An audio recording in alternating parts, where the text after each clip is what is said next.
Bismillahirrahmanirrahim. Assalamualaikum warahmatullahi wabarakatuh. Waalaikumsalam warahmatullahi wabarakatuh. Rabbi shrahli sadri wa yassirli amri wahlul 'uqdatam min lisani yafqahu qawli. Rabbi zidni ilman warzuqni fahman. Hai Sobat Tika, masih bersama kita yaitu Himatika dalam proker kita kali ini yaitu kantin Umma dalam sesi kantin agama. Dari proker ini kita akan mengkaji lagi yaitu tentang tema yang kita angkat yaitu mengusahakan takdir atau pasrah pada takdir. Dengan kita yaitu narasumber yang sangat ahli lah bidangnya pada zamannya itu. Masya Allah. Beliau ini bernama Muhammad Malik Ibrahim, bisa dipanggil dengan Malik. Beliau ini lulusan dari Pondok Pesantren Gontor atau Darussalam Gontor.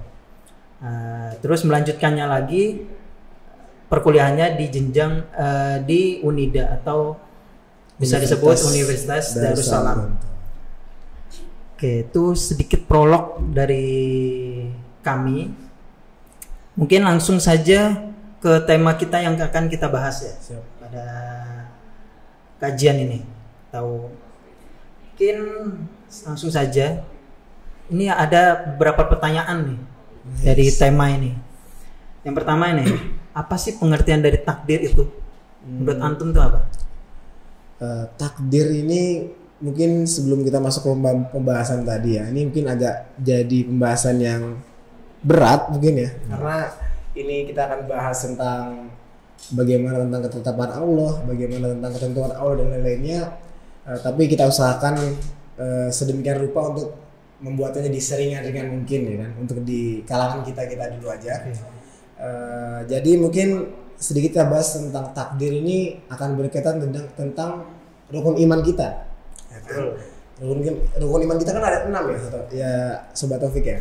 Di antaranya kan iman kepada Allah, sama yang terakhir tadi iman kepada qada dan qadar.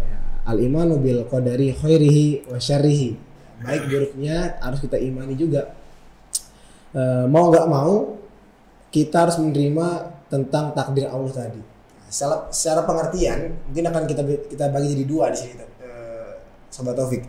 Di antaranya adalah qada, ya kan? Takdir mungkin akan menjadi qada dan qadar gitu ya. Okay. Kalau qada di sini kata kuncinya adalah sesuatu yang sudah ditetapkan oleh Allah SWT sebelum segala sesuatunya diciptakan. Kalau dari hadis yang tadi dijelaskan bahwasanya segala sesuatu itu sudah ditetapkan sebelum 50.000 tahun langit dan bumi ini diciptakan. Jadi menariknya di sini mungkin manusia Allah Subhanahu wa taala itu menciptakan salah satu makhluk utamanya diantaranya adalah pena. Jadi bukan langit dulu atau bukan bumi dulu, tapi di sini Allah menciptakan pena guna untuk menulis takdir tadi dari awal diciptakannya tadi sampai dengan hari kiamat nanti terakhir. Nah dari situ, itu secara makna qada tadi. Sedangkan kalau qadar yang mungkin jadi asal kata takdir tadi itu suatu ketetapan. Qadar itu suatu ketentuan. Nah, ketentuan Allah yang mana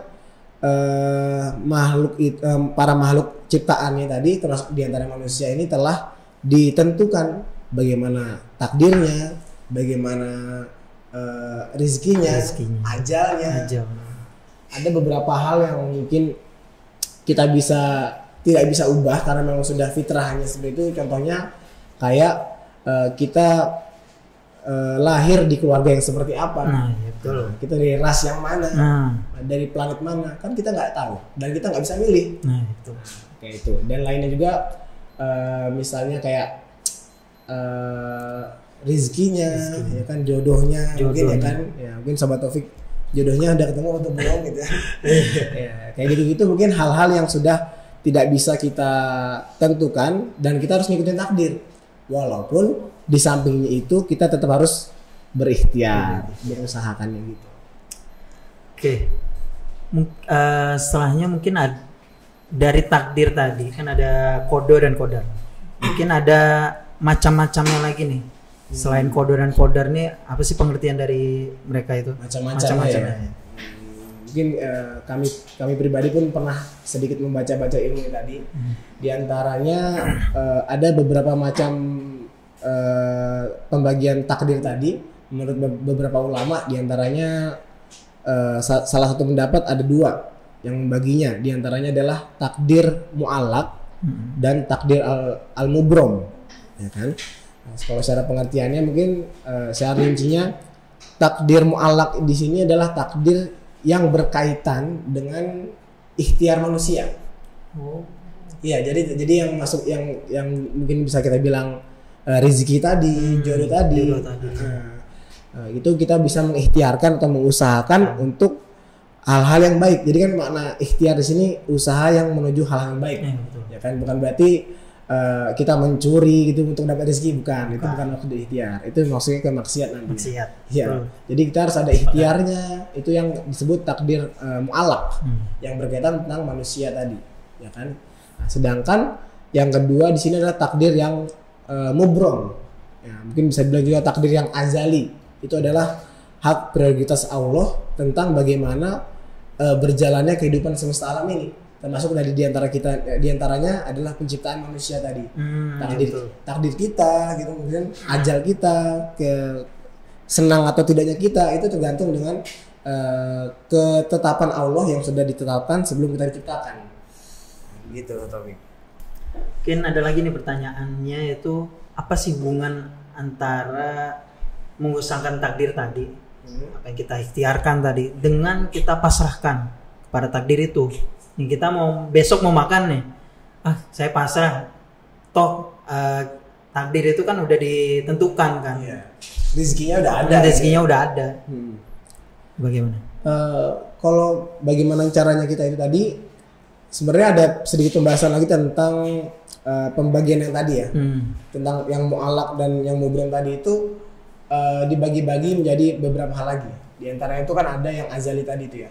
Jadi ketika sedikit kita bahas tentang dalilnya, bahwasanya Allah Subhanahu wa taala itu berfirman dalam Qur'annya, qala Allah taala ma asaba min musibatin fil ardi wala fi anfusikum illa fi kitabin min qabl an nabra'aha inna dzalika 'alallahi yasir.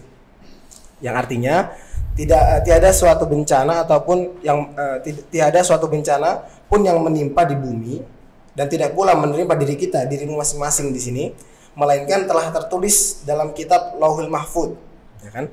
Sebelum kami menciptakannya. Sesungguhnya yang demikian itu adalah hal yang mudah bagi Allah. Dari dalil sini kita bisa ngambil pelajaran. Kalau mungkin seandainya manusia itu berpikir mempunyai akal yang sehat, diantaranya, kalau kita makan berarti ya udah kita ngikutin takdir aja. Memang hakikatnya semua itu sudah tertulis.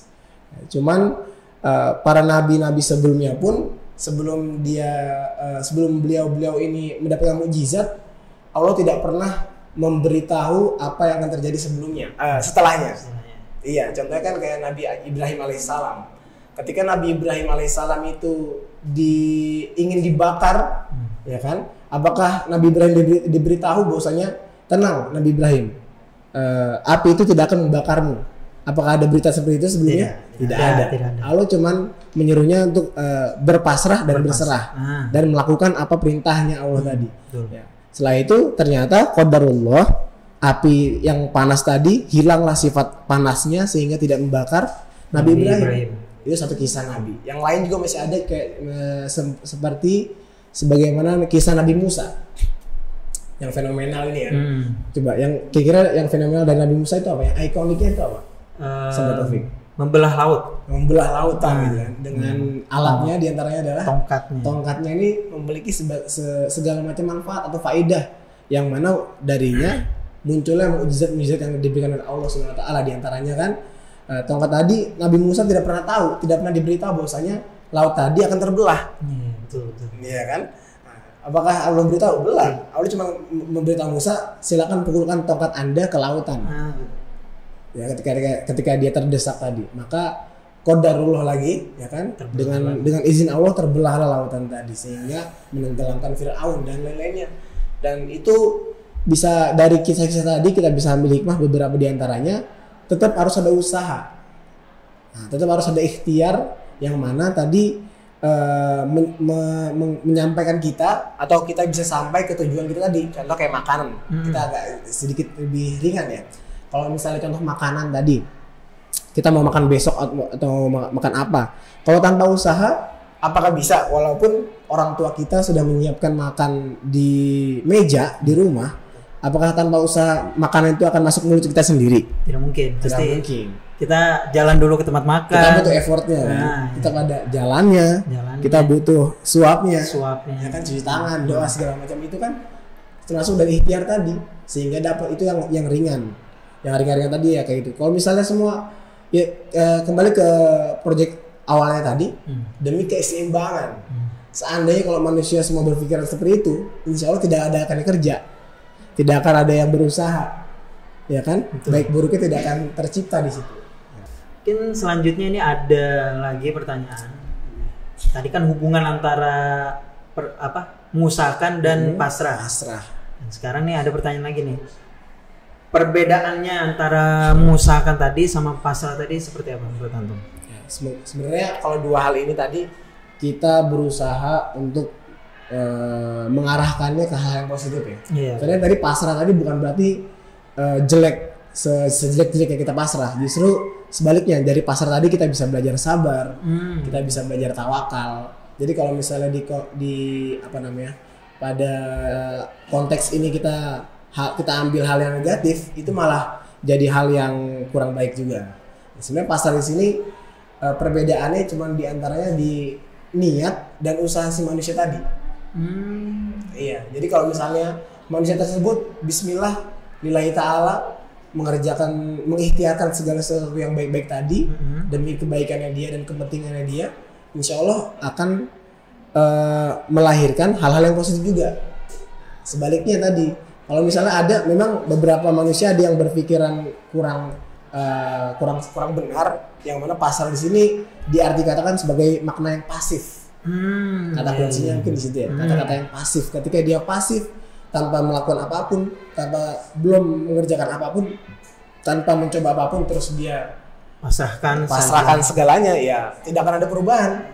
Ya, sebagaimana di Al-Baqarah kutipan ayatnya, ada potongan ayatnya diantaranya innallaha la yughayyiru ma biqaumin hatta yughayyiru ma bi anfusihim. Kembali lagi takdir itu bisa diubah dengan kemauan si orang tadi. Ya, kalau orang itu tidak ingin berubah sampai detik ini pun mungkin dia tidak akan ada perubahan di antaranya.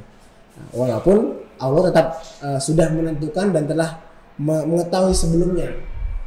Bahkan mungkin kita ngebahas takdir ini itu sudah tetap tertulis juga. Bahwasanya menit sekian, jam 12 jam sekian ini Allah kita ini akan bahas takdir. Kayak gitu itu sudah tertulis. Betul. Ya, dengan kondisi segala macam itu pasti sudah tertulis di antaranya. Jadi keren di situ. Satu hal lagi juga, ketika manusia itu bisa membedakan kedua hal yang ini tadi, insya Allah ya akan lahir darinya, akan muncul darinya adalah aksi-aksi yang nyata. Jadi bukan cuma angan-angan saja. Nah, soalnya akibat negatifnya dari pasrah atau enggak terlalu pasrah juga salah, terlalu mengikhtiarkan tanpa ada doa juga salah. Harus imbang antara itu. Setelah ketika kita melakukan ikhtiar, doa segala macam, tinggal kita pasrahkan hasilnya itu. Tadi. Dari situ akan muncul pahala-pahala darinya, kebaikan-kebaikan insya Allah dari situ.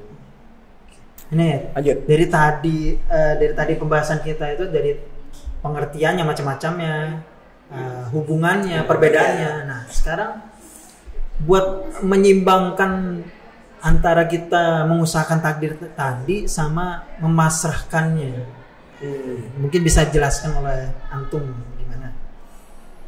Keseimbangan tadi ya. Jadi goalsnya kan, jadi maksudnya kan, yang maksudnya kan jadi ada supaya adanya keseimbangan tadi. Ketika manusia itu mengharapkan satu keseimbangan tanpa adanya perbuatan, maka akan muncul hal yang sia-sia. Nah, jadi sebenarnya dari pembahasan kita tadi, kalau misalnya kita mengerjakannya tadi, itu akan secara tidak langsung akan menghasilkan keseimbangan. Nah, kenapa kalau misalnya kita udah mengikhtiarkan semaksimal kita ya, maksudnya sesuai batas kita, karena pada hakikatnya di dalam ajaran agama Islam itu segala sesuatu yang berlebihan itu tidak baik. Nah, semuanya. Ya kan? Makan berlebihan tidak baik. Tidur berlebihan tidak baik. Pokoknya hal-hal yang berlebihan itu tidak baik. Ya kan? Allah juga mencela orang-orang yang musrifin, orang yang berlebih-lebihan gitu kan. Nah, ketika manusia tadi mengharapkan suatu keseimbangan dalam kehidupannya, maka ya mereka dituntut untuk berusaha. Berikhtiar. Termasuk diantaranya mungkin kalau di ranah mahasiswa ya belajar, membaca buku, apalagi kan di lingkup mahasiswa di sini ibarat kata banyak ilmu yang kita dapatkan di luar kelas. Ya betul sekali. Bukan cuma di kelas dengarkan dosen duduk manis gitu, tapi kita dituntut untuk bisa mencari ilmu di dalam dan di luar kelas. Ya kan itu. Kalau misalnya kita sama kayak nunggu di kelas aja, ya apa bedanya kita sama anak SMA? Gitu kan. Nah, dari keseimbangan tadi kita harus benar-benar totalitas serta disandingkan dengan doa tadi. Nah, jadi sehingga ikhtiar kita tadi atau usaha kita yang baik-baik tadi akan dipandang di mata Allah, akan dipandang bernilai di mata Allah, sehingga Allah akan mempermudah di antaranya. Nah, kalau Rasulullah pernah ditanya sama sahabat-sahabatnya pada zamannya itu, ketika Rasulullah menjelaskan masalah takdir ini juga sama. Rasul ditanya, ya Rasulullah, berarti kalau misalnya sudah ditetapkan, berarti kita nggak usah ngapa-ngapain. Rasulullah langsung menjawab dengan dalilnya dan dengan hadisnya juga.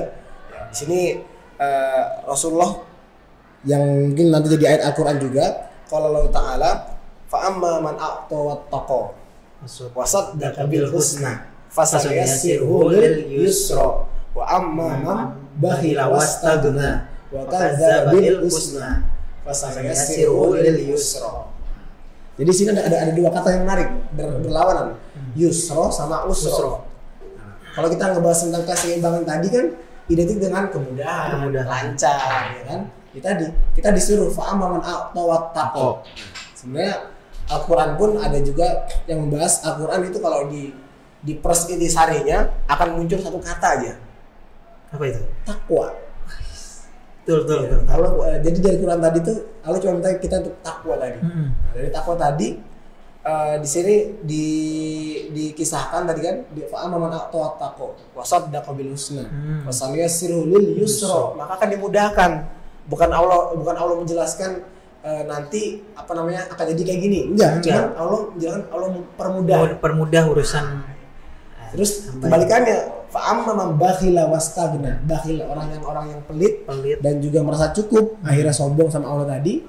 Nah, dia akan fa'amma man bakhila wastaghna wa kadzdzaba bil husna fasanuyassiruhu lil usra. Maka dia akan mendapati kesulitan itu.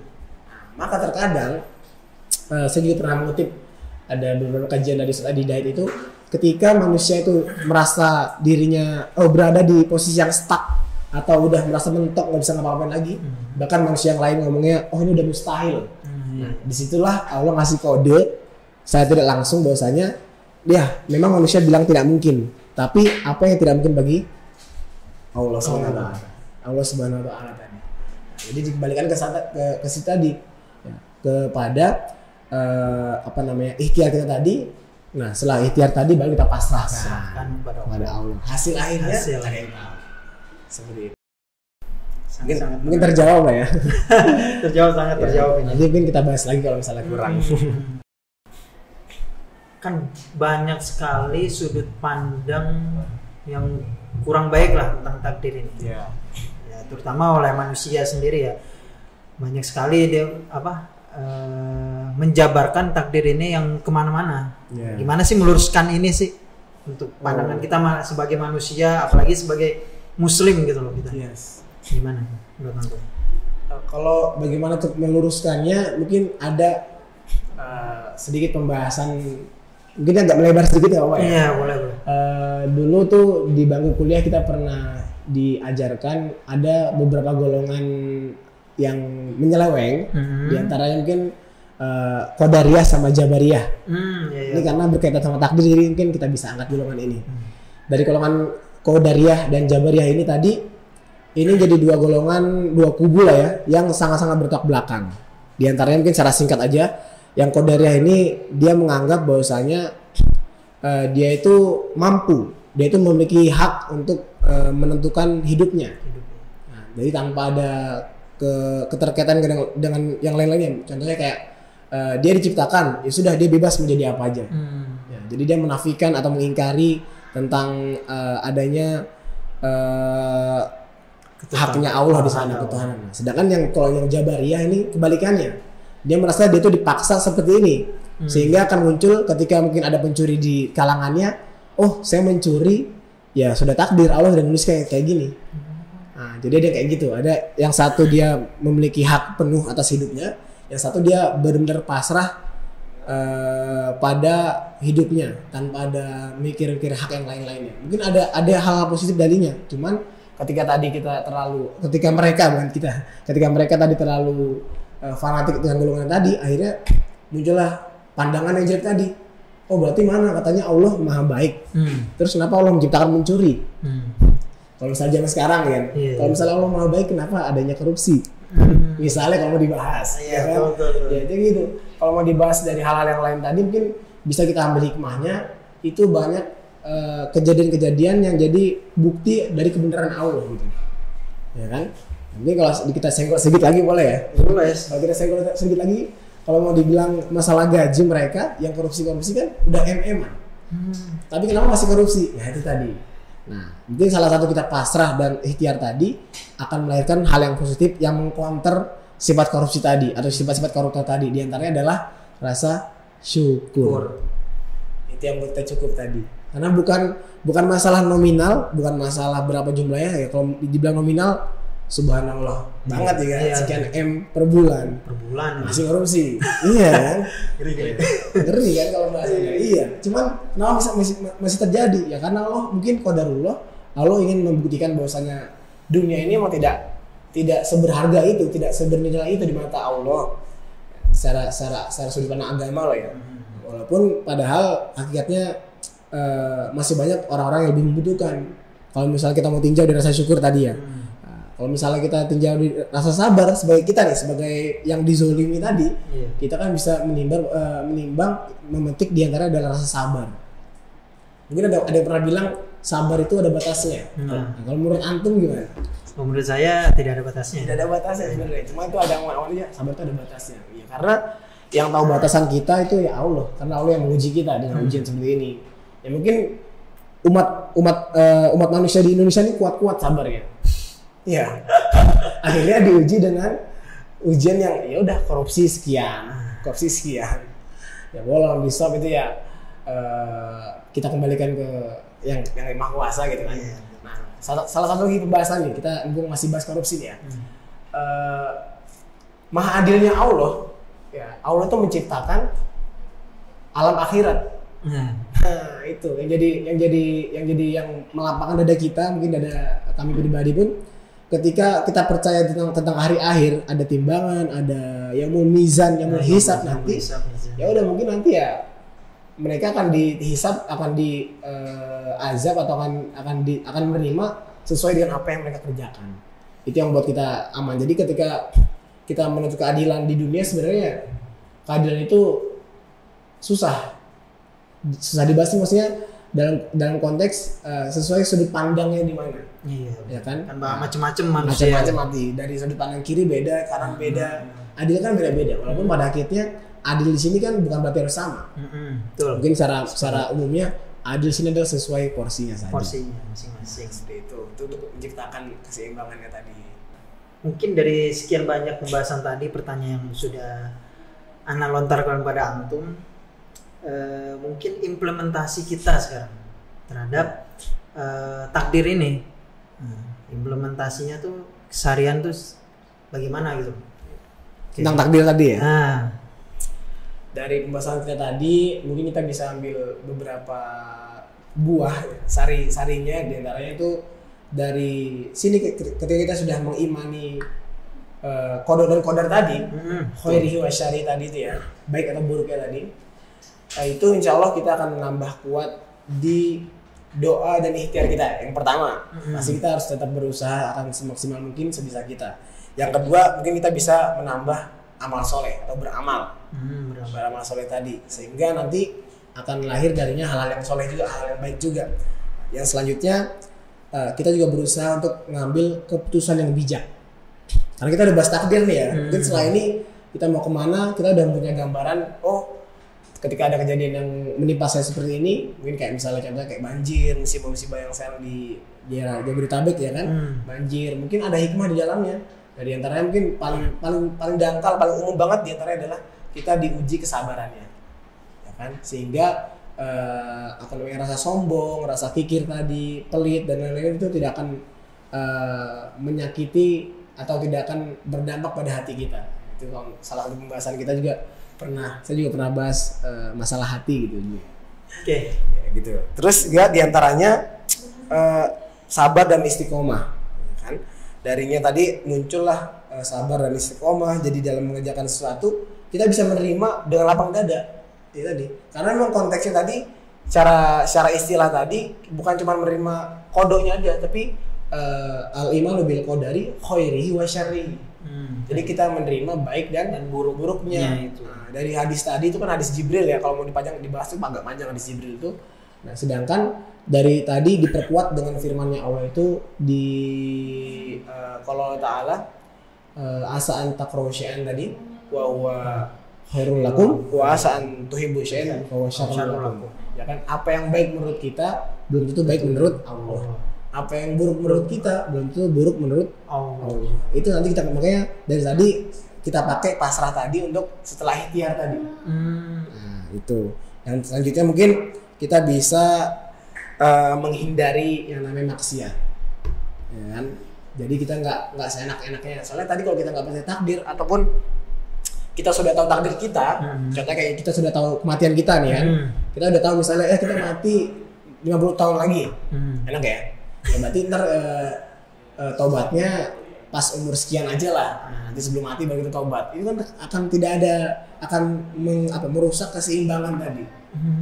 Iya. Nah, kalau kita tadi berarti udah maksiat dulu aja, ya kan? Itu matinya masih nanti kan, masih ada kesempatan. Nah, makanya itu kita diberikan keterbatasan di akal kita, di panca indera kita, termasuk di kematian kita yang sudah ditetapkan, tapi kita tidak diberitahu kapan. Lebih suap. Di masyarakat juga banyak juga nih. Ngapain lu sholat sekarang sih, yang kaum muda ya? Ngapain lu sholat sekarang? Ngapain lu doa beribadah gini banget? Nanti aja waktu tua. Iya. Banyak banget kan yang kayak gitu sih, yang berpikiran seperti itu. Terus ada tambahannya biasanya. Hidup tuh cuma sekali. Nikmatin aja dulu hidup gitu kan. Nikmatin dulu. Ya, muda tuh cuma sekali. Nikmatin aja dulu gitu. Cuman jangan lupa mati juga cuma sekali. Ini yang banyak dilupakan oleh kan, masyarakat kita sekarang. Teman-teman kita mungkin ngomong, muda tuh cuma sekali, kapan lagi juga. Kalau apalagi kalau misalnya udah dilarang nih, orang tuh juga pernah muda kali, gitu kan? Ya kan, mungkin itu memang benar secara konteks benar, cuman harus ada lanjutannya. Ketika mereka bilang hidup cuma sekali, ya kan, muda cuma sekali, jangan lupa mati juga cuma sekali. Kita nggak kayak main game di sini, ya kan? Bisa ada hidup lagi, refresh itu kan nggak mungkin. Tadi, jadi ketika kita bahas masalah kesempatan, ya pokoknya kita harus tetap berhamdalah, tetap mengucap hamdalah kepada Allah ketika Allah memberikan kita suatu kesempatan untuk hidup, untuk bernafas, dan itu. Pokoknya jawabannya cuma satu ya, kalau mereka hidup cuma sekali, ya mati juga sekali. Oke. Sangat-sangat tricky gitu ya. Islam itu masuk akal kok sebenarnya. Cuman memang ada beberapa hal yang di luar kebiasaan manusia. Tapi bukan berarti nggak masuk akal. Ya kan? Kayak misalnya mukjizat itu, kok bisa mukjizat? Kayak misalnya kemarin saya sempat ikut kajian Ustadz Nuruddin itu di Bintaro ya. Beliau bahas tentang tadi, kalau misalnya Allah itu memang maha baik, maha kasih, kenapa masih ada orang-orang yang diazab? Ya kan? Kenapa masih ada orang-orang yang bermaksiat? Ya kan? Kenapa masih ada orang-orang yang A, B sampai Z yang melakukan pekerjaan yang mungkar tadi itu? Karena itu pada dasarnya udah salahnya manusia sendiri. Ada sedikit kisah itu, ketika gunung diberikan amanat oleh Allah untuk menjadi khalifah di bumi, dia menolak. Meletus ya kan. Ya, meletus. Laut diberikan amanat, menolak. Ya kan? Tsunami dia segala macam, goncang, gempa segala macam. Tapi manusia dengan kelemahannya, dengan segala keterbatasan tadi menerima amanat jabatan dari Allah sebagai khalifah. Di Al-Qur'an ada kan, khalifah ard. Ya udah, dari tadi konsekuensinya akan ada. Konsekuensinya adalah ya manusia akan diberikan kebebasan. Nah, kebebasan tadi melahirkan dua hal, diantaranya kebaikan dan keburukan. Yang keburukan bisa menghasilkan penderitaan. Kebaikan bisa melahirkan kebahagiaan. Nah, tadi itu. Jadi karena pembahasan beliau itu kemarin sempat nyenggol di situ. Karena ada orang, ya kok masih ada orang yang bermaksiat, masih ada yang diazab, masih ada yang masuk neraka. Ya karena tadi manusia tadi menerima satu, ya kan, terus jadi khalifah kan. Ya kan. Logikanya gini. Hewan, ya, kambing lah ya. Kambing dari dia masih anak kambing sampai dia udah gede jadi kambing ya. Tetap kambing. Manusia kan lahir, ya kan, makan, tumbuh, ya kan? berkembang, dewasa. Apa jadi manusia yang biasa aja? Kan jadi banyak, jadi banyak macam. Ada yang jadi dokter, ada yang jadi guru, polisi, tentara, ada yang jadi presiden, ya. Ada yang jadi yang maling juga. Nah, itu suatu hal bukti nyatanya bahwasanya ya, manusia tuh menerima khalifah tadi sehingga dia mengalami suatu perubahan. Nah, tergantung gimana caranya dia menyikapi perubahannya tadi. Ada yang menuju ke hal-hal yang positif, ada yang menuju hal-hal yang negatif. Seperti itu. Itu ketika saya juga pas dengarnya itu, iya ya. Iya ya. Ternyata kayak gitu ya. Karena ketika ada juga orang yang menjawab tadi kayak gitu, sehingga ada kerancuan di pemikirannya. Gitu. Padahal semuanya sebenarnya masuk akal. Bukan nggak masuk akal. Sebenarnya Islam tuh bukan nggak masuk akal, cuman ada hal-hal dengan cara Allah tadi untuk menunjukkan dalilnya tadi kan, ayat itu kan kalau secara bahasa kan tanda-tanda ya kan. Jadi salah satu ayat itu ya di Al-Qur'an tadi. Allah memberikan Al-Qur'an tadi sebagai tanda-tanda bukti kebenarannya yang terungkap yang sudah mulai terbukti di zaman sekarang satu persatu untuk menunjukkan kebesarannya Allah Subhanahu wa taala. Ada kutipan di sini. Semua yang sudah tertakar tidak akan tertukar. Maka menawarlah dengan doa.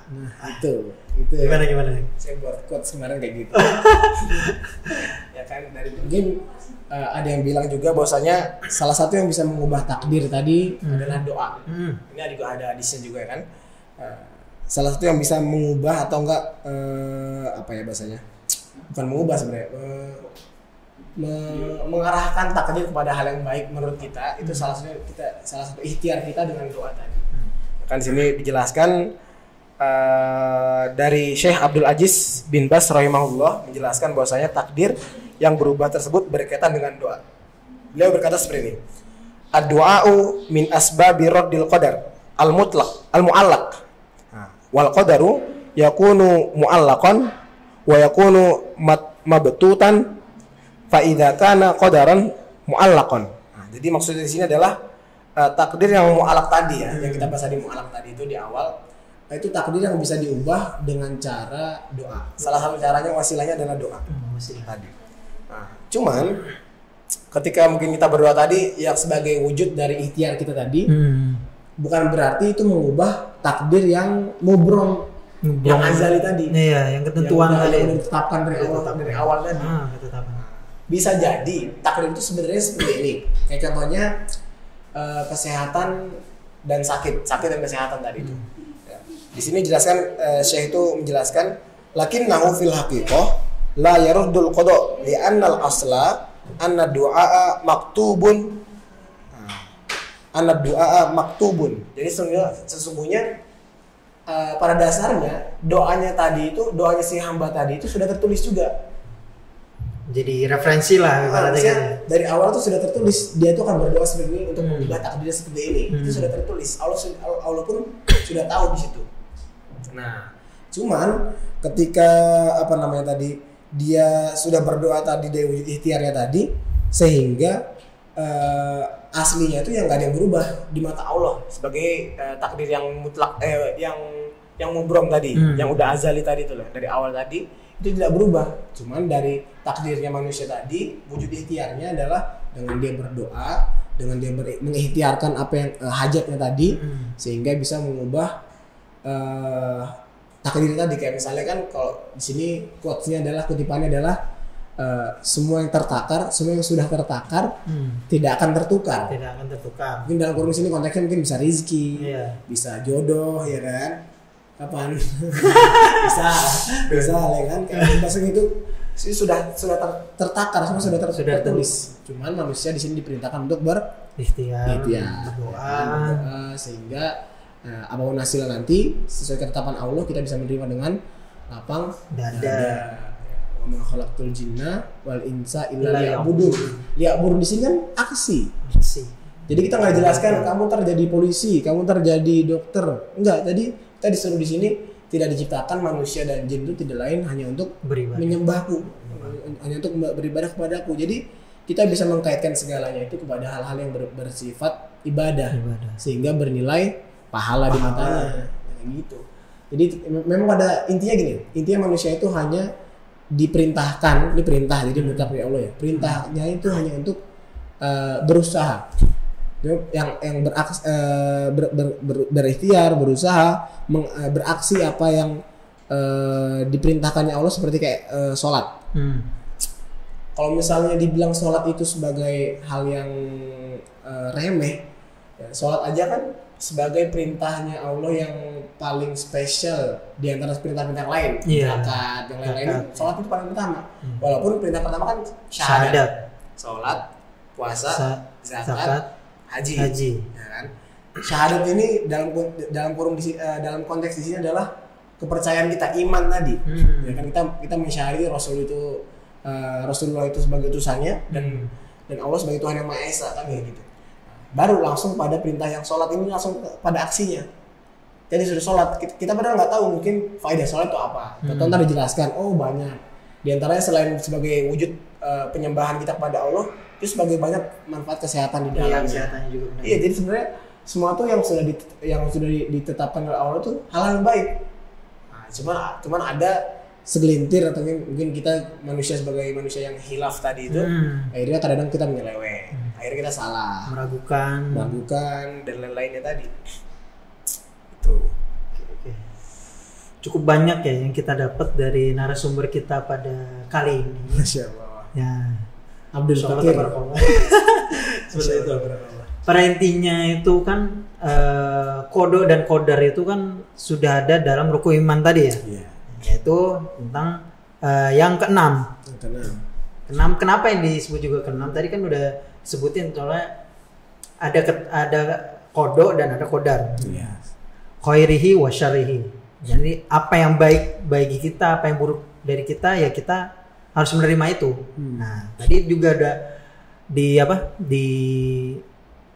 dijelaskan tadi tentang keseimbangan dan hubungan perbedaan segala macam. Pada intinya apa yang sudah ditakdirkan mulai dari rezeki kita, jodoh kita, kematian, segala macam yang ada pada diri kita, itu tetap kita harus usahakan. Berikhtiar dari doa, ikhtiar. Dan terakhirnya tinggal kita bertawakal kepada yang Maha Kuasa atau pada Allah Subhanahu wa taala. Pada intinya di sana. Tetap kita harus benar-benar mengusahakan, tapi kita harus mempasrahkannya setelah kita mengusahakannya tadi. Contohnya mungkin kayak skripsi mahasiswa nih. Nah, ya kan, mungkin bagi mahasiswa nanti yang masuk ke jenjang skripsi, kalau misalnya dia pakai konsep yang kedua aja, pasrah tadi, emang bisa selesai skripsinya? Tidak mungkin. Pasti ada perjuangan untuk menulisnya, mengetiknya. Bahkan kalau maupun pakai jasa joki, ada ikhtiar apa enggak? Ada. Tetap ada ikhtiarnya. Mengeluarkan uang. Iya, tapi jangan sampai. Sampai kita gede-gede. Seperti itu. Mungkin yang antum pernah rasakan ketika skripsi itu sampai bolak-balik PO Kediri gitu ya. Keluar kota gitu ya. Keluar kota untuk seminggu sekali, kadang 2 minggu sekali. Ya, mungkin itu salah satu dari ikhtiar kita, dari effort kita gitu kan, sehingga ya alhamdulillah tepat waktu gitu kan. Tapi tetap harus ada effort tadi untuk mengejar dosen, ya kan, mengejar ACC-nya, minta pengennya gimana, kadang berubah-ubah ya kan, itu sudah mungkin ya hitung-hitung, kalaupun itu agak sedikit mengecewakan atau tidak sesuai harapan, itu sebagai ujian kesabaran lah buat kita. Ya, oh ini dosennya kadang beda nih. Kemarin mintanya A, sekarang mintanya Z, berubah semuanya. Intinya statement yang telah dijelaskan dari awal sampai terakhir tadi, menjelaskan ya takdir itu yang harus diusahakan, tidak boleh dipasrahkan. Pasrahkannya ada pada waktunya, ketika kita setelah melaksanakannya, berikhtiar, berdoa segala macam sampai bertawakal akhirnya mempasrahkan mau baik maupun itu jelek, itu harus diterima.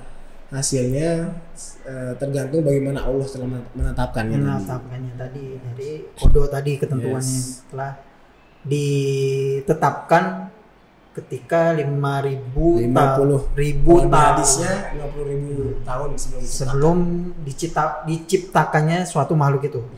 Mungkin intisari closing statement lah ya bisa disebut.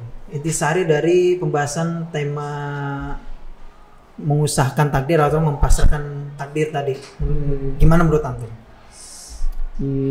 Mungkin ada satu quotes ya gitu ya. Di antaranya segala sesuatunya itu sudah tertakar.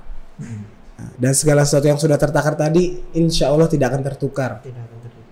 Maka menawarlah dengan doa. Jadi kita bisa menawar dengan doa. Salah satu wujud dari ikhtiar kita. Kan ada juga tuh doa itu sebagai pedangnya seorang muslim, senjatanya seorang muslim. Mungkin itu saja yang bisa kita kaji dari tema yang besar tadi, yang sangat kompleks tadi permasalahannya, mengusahakan takdir atau mempasrahkan pada takdir tadi. Mungkin itu aja Sobat Tika dari penjelasan dari narasumber kita pada hari ini. Kurang lebih ya mohon maaf. Billahi fisabilil haq, fastabiqul khairat. Wassalamualaikum warahmatullahi wabarakatuh. Waalaikumsalam warahmatullahi wabarakatuh.